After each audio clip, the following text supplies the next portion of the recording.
We always enjoy talking Buckeyes football with Pat Murphy from Bucknuts. Please join him right there on a regular basis, tracking Ohio State football. And Pat's going to have an opportunity to take a look at the quarterbacks and interview them along with everybody else here this week. Pat, how you doing today? I'm good, Mark. As we were just talking before we went on, it's a never-ending cycle covering college sports these days, and no complaints for me. I love doing it, but it's just nonstop. There's whether it's the ongoing football season, which look they won a national championship less than 2 months ago, and we're already in the spring ball, or transfer portal recruiting. Not to mention those of us who also cover college basketball. So I guess I should thank the Buckeyes for not being good at college basketball this year. So I'm not also worried about the tournament, but no, that would have been fun to be a part of too. Yeah. And it's not like they won a national championship 2 months ago and you've been sitting on your hands just concerning football in the last 2 months. And then they start spring practice. No, there's winter workouts and there are news conferences and interviews and everything else that you guys track. And of course, something called the transfer portal that we'll get another look at here in a few weeks. But first, let's talk about the spring game because there's been that's been somewhat front and center just here in the last few weeks. Deion Sanders has chimed in with what he would like to see spring football look like. Matt Rule and others have said, hey, we're getting out of this game. We don't need to be having spring games. We're for various reasons, and tampering in the transfer portal has been cited as one. And Ohio State, as I mentioned to you before we started to record, I look at some sites that say there's still a spring game. Others say they list Ohio State right in there with Nebraska and Texas, and others to say, no, they canceled their spring game. So where do we stand on this whole deal?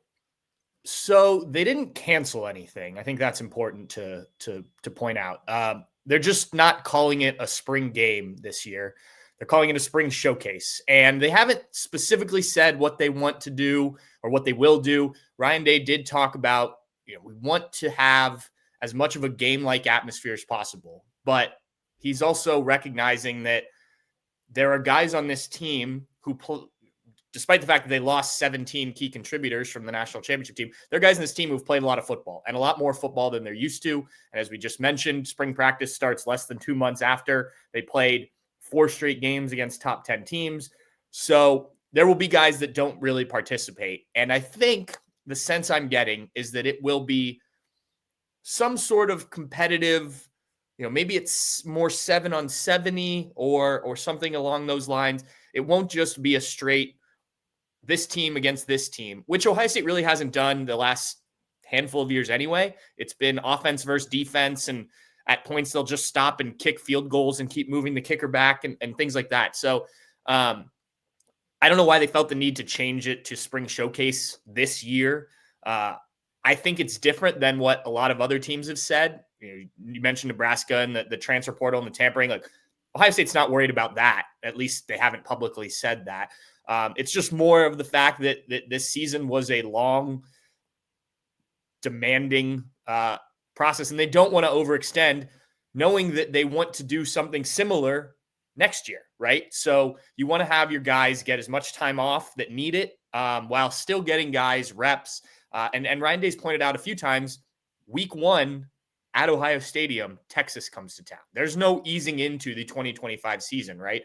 So the guys that haven't played a ton at Ohio Stadium, the guys who haven't played at all at Ohio Stadium, be it freshmen or incoming transfers, they need to have an experience of something game-like at the Horseshoe. And that's why I still think it'll be, whether it's offense versus defense, whether it's, what they've done in the past, some sort of game, but not a complete football game. But Ohio State will have something. Fans will be able to attend. Tickets have already gone on sale. So, I know they're planning other things around it too. I think there's going to be some concerts or things around the stadium. So maybe that's why they're referring to it as more of an event than just the game. But there will certainly be Ohio State football being played in some form or fashion. And Pat, for anyone out there that gets rubbed the wrong way about the spring game being taken from them, let's be honest. Have you DVR'd and saved your previous spring game outings in terms of enjoyable football memories? So let's understand, folks, I love when the spring schedule comes out with all the teams and I look and say, okay, the first week of April, I got Ohio State and Penn State and whoever else. And then the next week and the next week. And all I got to do is get about 3 plays deep into the first one. And I'm like, yeah, this isn't football. So it should be a TV show. So if the network puts on a good TV show, then hey, I'm interested. But if they broadcast it like they used to, like a football game, it's not a football game and it's boring. Yeah. So hey, this is great. Florida State comes to mind. Michigan State comes to mind for being schools that have for years, even going back to Mark D'Antonio, basically put on a skills competition and said, the heck with a spring game. And so Ohio State just following in line. And again, you framed it well with the conditions of the 2024 season, the length of the season, and everything involved. And then ramping up here very quickly in 2025 with Texas in week 1. It only makes sense. Yeah. And I think it's important to kind of note, like, if you are Ohio State, what is the spring game from your perspective? Well, it's an opportunity for those guys to go out and play in front of a crowd at Ohio Stadium, right? And that's something that I think a lot of players recognize they do not take for granted. You only get so many times, especially in football, where the seasons aren't as long as some other sports, to go do that. So I think there is something to that, and I think Ohio State recognizes that. But also, like, it's not a big money driver. Ohio State, even when they have, I think one year they had almost 100,000 people. Like, they're not charging full prices for that and things like that. So if you're looking at it from a complete Ohio State perspective, I think you still want to have something for fans. And I think that's important for this sport. We talk about non-conference schedules, right? And if they completely go away from Ohio State playing Texas, for instance, since we brought that one up, and you just have the schedule that Ohio State had last year, where they played Marshall and Akron, and I forget the other third group of 5 team, Michigan 2 years ago, when they didn't play anybody in the non-conference. Fans are going to get bored. There's going to be an apathy to early season football, which I don't think you want. You want to give fans a reason to come out. And I think the spring game is still something to do that and kind of reward the fans, especially the ones who can't afford to go to an Ohio State football game during the season, don't get to spend as much time in the horseshoe as others.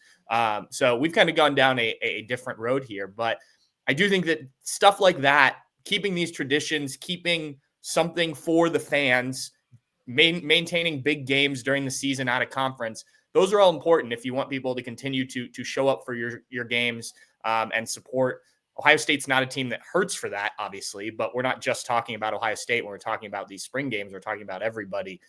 So that's my thoughts on it. And I think Ohio State will continue to do it. It wouldn't surprise me if in future years, say Ohio State makes the playoff, but loses in the first round or, something along those lines. Obviously, Buckeye fans hope that never happens, but I think they will do a more traditional spring when they are able to. It's just the schedule right now. If you make the deep run, even if they'd only made it to the semifinals, that's a lot of football you played, and then it picks back up really quickly. The College Football Show comes your way Monday through Friday on the main channel. Give me a call, 4 p.m. Eastern time. Again, that's Monday through Friday. Great guests and banter. And Pat Murphy, of course, is at Bucknuts on 247 Sports. Checked out Pat's Twitter earlier today, and he served up the roster.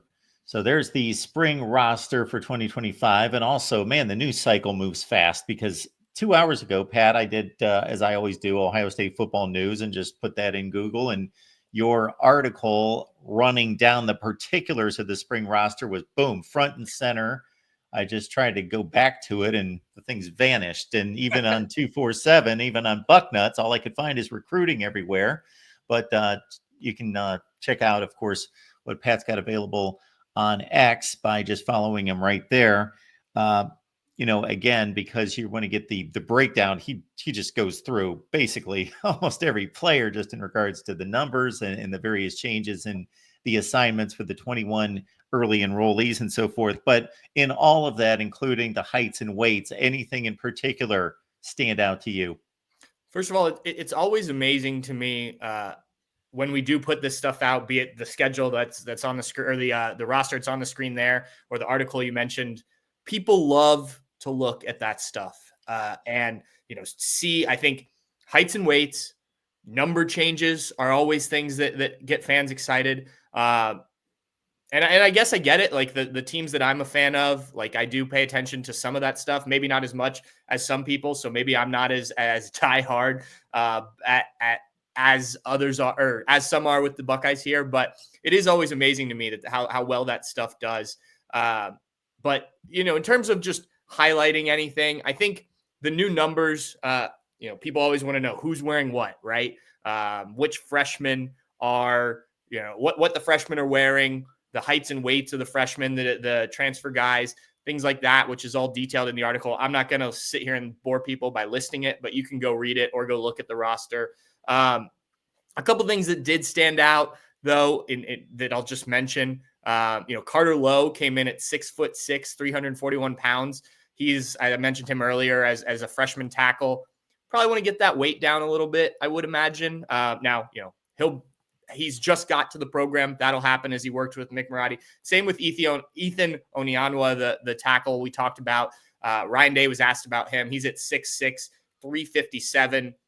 They said they would like him to be a little bit lighter by the time that they're playing games. So certainly things that they'll work on. But, I think people are always just interested to see maybe what's changed from a year ago. And there are some new guys that changed their number this offseason. I think Brandon Ennis is now number 1. He announced that a couple days ago.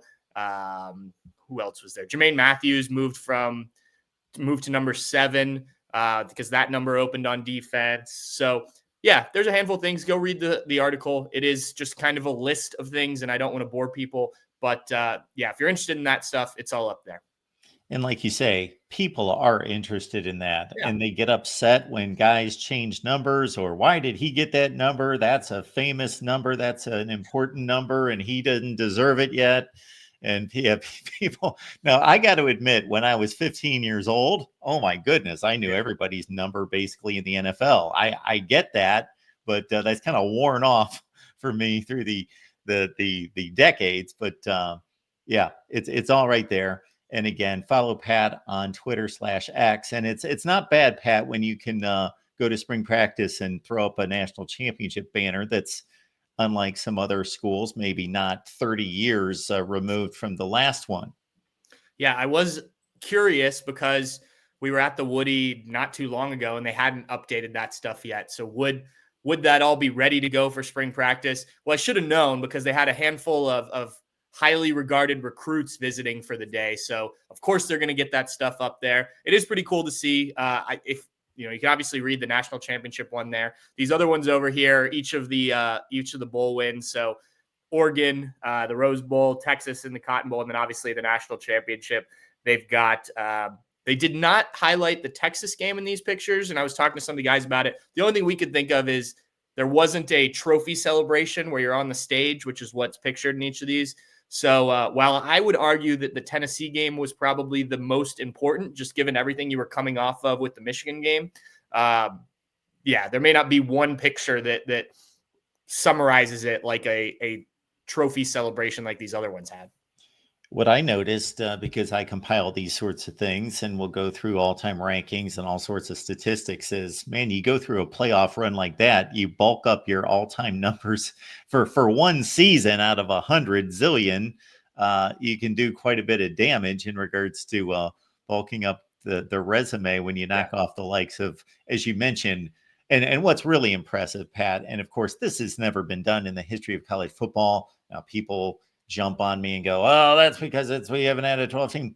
I understand it will be duplicated or something close to it, but I'm just saying for right now, in the final AP poll, they beat number 2, 3, 4, 5, 8, and 10. Yeah, it was an impressive run. And look, you knew when we first heard about the 12-team college football playoff and kind of learned how it was going to be done, you knew you were going to have to beat good teams, right?